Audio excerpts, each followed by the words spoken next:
നമ്മളുടെ സ്റ്റൈലിൽ ഒരു ബീഫ് ബിരിയാണി ഉണ്ടാക്കാൻ പോവാണ്. നെയ്യോട് കൂടി 2 കിലോ ബീഫിലേക്ക് 1 ടീസ്പൂൺ മഞ്ഞൾപ്പൊടിയും 3 ടീസ്പൂൺ കുരുമുളക് പൊടിയും പാകത്തിനൊപ്പം ശകലം മല്ലിയിലിട്ട് നന്നായിട്ട് ഇളക്കിയെടുക്കുക.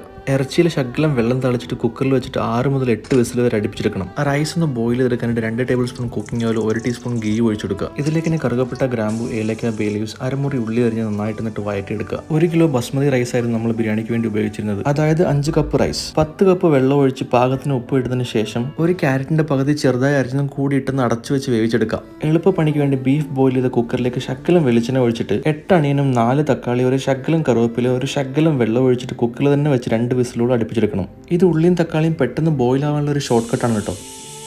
ഇനി ബീഫിന്റെ മസാല ഉണ്ടാക്കിയെടുക്കാനായിട്ട് പാനിലേക്ക് വീണ്ടും ശകലം വെളിച്ചെണ്ണ ഒഴിച്ചു കൊടുക്കുക. അതിലേക്ക് ബോയിൽ ചെയ്ത തക്കാളി ഉള്ളിയും കൂടി ഇട്ടൊന്ന് സോട്ട് ചെയ്തെടുക്കണം. ഇതിന്റെ കൂടെ 2 ടീസ്പൂൺ ജിഞ്ചർ ഗാർലിക് പേസ്റ്റ് ഇട്ട് പച്ച മണം മാറുന്ന വരുന്ന സോട്ട് ചെയ്തെടുക്കണം. ശേഷം 1/2 ടീസ്പൂൺ മഞ്ഞൾപ്പൊടിയും 1 ടീസ്പൂൺ വീതം ഗരം മസാലയും മല്ലിപ്പൊടിയും കൂടി ഇട്ട് കൊടുക്കുക. ഇതിലേക്ക് ബോയിൽ ചെയ്ത ബീഫും അതിന്റെ സ്റ്റോക്കും കൂടി കഴിച്ച് ചെറിയ തീയിൽ വെച്ച് ഡ്രൈ ആക്കി എടുക്കണം. ബിരിയാണി ദം ചെയ്യുന്ന പാത്രത്തിന്റെ അടിയിൽ നെയ്യൊന്ന് ബ്രഷ് ചെയ്ത് കൊടുക്കുക. ഫസ്റ്റ് ലെയർ ഗ്രേവിയുടെ കൂടി ബീഫും അതിന് മുകളിൽ റൈസും ഇട്ട് ഫ്രൈഡ് ഓണിയൻസും കാഷ്യൂസും മുന്തിരിയും മല്ലിച്ചപ്പും വിതറി അലൂമിനിയം ഫോയിലും കവർ ചെയ്തിട്ട് നേരെ ഇനി 15 മിനിറ്റോളം ചെറിയ തീയിൽ ദം ചെയ്തെടുക്കുക. ദമ്മ് പൊട്ടിച്ചിട്ട് റൈസൊക്കെ ഇങ്ങനെ ഇളക്കുമ്പോഴത്തേക്ക് ഒരു രക്ഷയില്ലാത്ത സ്മെല്ലായിരുന്നു. ബിരിയാണി മസാലയുടെ ഫ്ലേവർ ഒക്കെ പെർഫെക്റ്റ് ആയിരുന്നു. ഈ ബിരിയാണി ജീരകശാല റൈസിൽ ചെയ്തിട്ടുണ്ടെങ്കിൽ ഇതിലും കളറായാണ്. വാഴയിലെ ബിരിയാണി റൈസും ആ ബീഫും കൂടി ഇങ്ങനെ കുഴച്ചടിക്കുമ്പോണ്ടല്ലോ, ഉഫ്.